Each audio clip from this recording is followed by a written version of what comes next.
Good afternoon and welcome to today's program. I'm Jennifer Lorenzo, the Director of Marketing here at Blackston Financial, and we have two very special guests today. One is Allison Long, the Chief Development Director with Hand in Hand Recovery, and David Douglas, and you are the founder. Yes, I am. All right. Thank you. Thanks for joining us today. First off, tell us a little bit about what Hand in Hand Recovery is, whoever would like to start. So we are a faith-based, long-term, in-house addiction recovery facility. And what that means is we cater to a segment of the population who financially otherwise couldn't find recovery. They come to us from the street, from jail, from home, whatever it might be. The only requirement that we really have of them is that they want to do something different. They come and stay with us for a year. Again, we are a faith-based organization and we don't make any apologies for that. I want everybody to leave our program clean and sober, but if I can get them to leave there clean, sober, and saved, I know they have a 10-time better chance of sustaining that recovery. And going through your website, and I did a little bit of research, of course, you are a mailman kind of with a cause. You saw a need in the community, so I was baffled by that. So tell us a little bit about your story and why you founded this. Well, I was a mailman for 35 years, and all those years I just kind of had a feeling that God had a bigger plan for me, and all of those years I thought I was waiting on God. It's like, I know you made me smarter than rolling around in this truck matching numbers and putting pieces of paper in a box, so I'm ready whenever you are. Well, it turns out that God was waiting on me. In the last 10 years of my career at the post office, I started going on mission trips, and that's what started a process of softening my heart and opened me up to what God can do with anybody.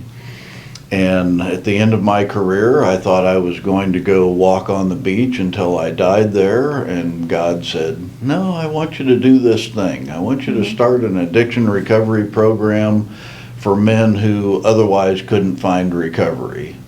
And of course, our response is, well, I can't do that. And I was absolutely correct. I can't. But I can do all things through Christ who strengthens me. And for once in my life, I said yes. And I made a deal with God. You know how we do that? Make a deal with God. I said, okay, I'll do this, but you're going to have to put every step of it right in front of me. Oh, and by the way, God, it's going to need to be billboard size, because if it's not, I'll walk around it. And over the last 11 years, God has placed every next move right in front of us, clear where we could see it. To where we now have grown to a men and women's program, 5 homes, 52 beds, and plans for more expansion. I was going to mention too, I saw that last year was your 10th anniversary. So how did you get involved with Hand in Hand Recovery, Allison? So I was involved as a volunteer since the very beginning, 11 years ago. It started out as a small group at our church, the Cross Mount Dora, and I was involved with that. The small group was called Hand in Hand, and we were helping people that called into the church and needed help. And then God put this vision in front of Dave, and we had this crazy event to raise money to help start the program. Our pastor preached for, how long was it? 53 hours and 18 minutes. I saw that on the website, yeah. And he beat the Guinness Book of World Record for the longest speech ever. So our whole little church was around this, and we raised $100,000 towards this effort. And so that's how I got involved and met Dave. I wasn't working for Hand in Hand at the time. I just started working for them a year and a half or 2 years ago. Because God, I just had a weird encounter with God too, who told me I was supposed to come help Dave. He was trying to get me to come work for Hand in Hand, and so here I am. And how did you start out originally, 10 years plus now or more? I mean, to come up with this idea and bring it to fruition, that takes a lot. It takes special people, special circumstances, and a lot of money too. Well, as we were working in the community, it became very clear, working with the homeless population, that a lot of homeless had addiction issues. And the statistic was that 50% of the homeless population had an addiction issue. And what I found was it was more like 98%. Mm-hmm. Now, did the homelessness cause the addiction, or the addiction cause the homelessness? I think the answer to that is yes. And what we found was there was no place for men to go who had lost everything where they could get their life back on track. I think one of the things that I have done through this entire process is any of the men or women that come to our program, I try to meet them within the first couple of days, look them in the eye, shake their hand, and say, welcome home. That's amazing. Because this is a new start for them. What we have, we don't have an institution, we have homes, and they become a part of that home. And as I've interviewed graduates, people moving on beyond our program, and asked them, well, what was the biggest thing that helped you as you went through Hand in Hand?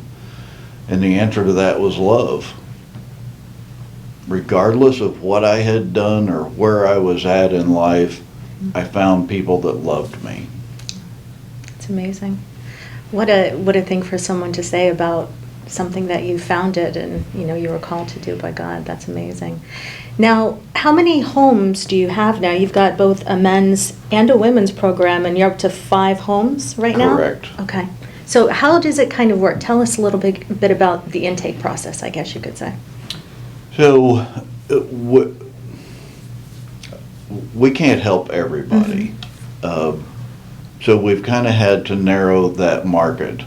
And what I mean by that is we go through an interview process with them. Are they a good fit for us? Are we a good fit for them? There's a national statistic that says somebody will go to 4 to 5 programs over 6 to 8 years before they find sustained recovery. And that's kind of a scary statistic, but it's all of the different types of programs out there that become a part of this journey for somebody. Do some of them come to us and they're successful on that first attempt? Absolutely. But there's a lot of people that have maybe been to 3 or 4 other programs, and when they get to us, they're finally ready to surrender. That's the first step of the 12-step program.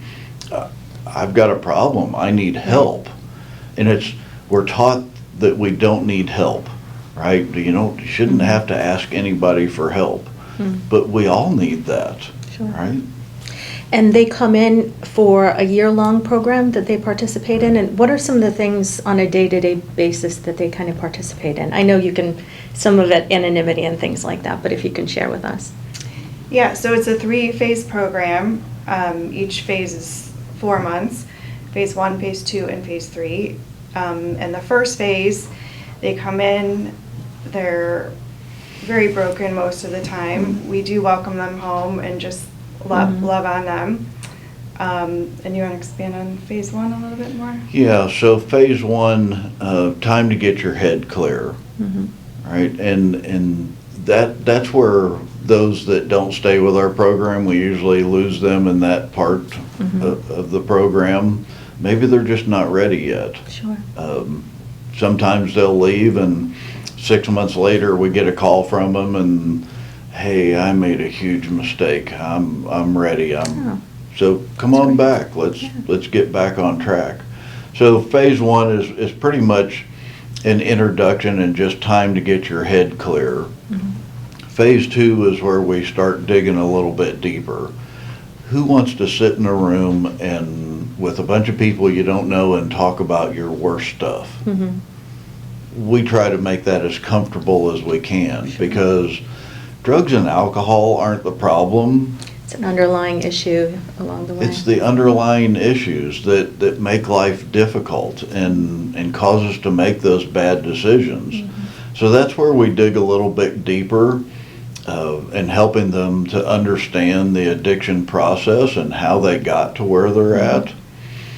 Phase 3, we have developed, because a lot of programs, you go through their program, they give you a certificate and say, have a nice day. Well, you jump back out there in the world to the same old stuff. So phase 3 for us is where they move to a different property, they get a little more freedom, they go find their own job, they start saving money, but they still have the care and support of Hand in Hand. They still have meetings to go to in church and house meeting and chores and being part of that family environment. That's amazing. Now, how many people are you able to accommodate with the 5 homes that you have? How many people are in your program at any given time? We have 52 beds. Okay. They're not always full because of that changing between the different phases, but we often have a waiting list as well. Sure. That's why over the years we've had all of that growth, and we have plans to grow more in the future for that. We normally run between 45 and 50 people at a time. And how many people have graduated your program so far now? You know, it's funny you Do you ask have that number? because somebody asked me that question. We haven't done a good job of keeping up with that statistic. Yeah. That's all right, but you've helped people, that's all that matters. We've had between 300 and 400 people come through our program in the last 10 years. Wow. And starting with one house that only had 6 beds in it, of course we didn't have as many back then. We hold graduations every 4 months now, and we'll have anywhere between 4 and 8 people graduate every 4 months. That's wonderful. Now, all of this, and David is so philanthropic with so many organizations, and this is one that he's proud to support. You need donations to keep doing what you're doing and hopefully add another home in the future. How can people donate or get involved with Hand in Hand if they'd like to do that? Sure, on our website there's a donate button right at the top right corner, so they can donate there. We also have a tab on our website that is it says current needs, and it lists toiletries and shoes and socks and that kind of thing that we always need for our residents. They can volunteer. There's a volunteer tab on our website as well. They can fill out with their interest, and we can always use volunteers. And you have actually a big event coming up, a big gala event. So I'll let you tell us a little bit about that. Yes, so our gala is Friday, March 21st. We have keynote speaker, Grammy Award winner Larry Gatlin coming to speak with us. He has a recovery story of his own. Oh, nice. So he's a man of great faith. He's going to speak on his story and also sing a couple of his songs. So we're excited about that, yeah. Is that one of your big fundraisers for the year? Yes. The gala? Okay. Yeah, so this is our big fundraiser coming up in the spring. And then in the fall, we have one for the ladies. And it's our Purses of Purpose tea and purse auction. And it's an absolute blast. If you haven't been, I saw pictures from last year. It looked like a lot of fun. Yeah, we have over 300 women attend. We have over 100 purses in our auction. We have live auction, raffles. We decorate it to the nines. This year, the theme is royalty, so it's going to be castles and kings and queens, and it's just a blast. That's awesome. And I will put all of the information while people are watching at the bottom of the screen. Awesome. So your website and then the dates for your gala and things like that. Thank you. I know we've gotten through a lot today, but what are your kind of hopes and plans for the future at this point? Oh, I love that question. It's a loaded question, I know. I'm the dreamer, and Allison's the one that brings me into reality with all of those dreams.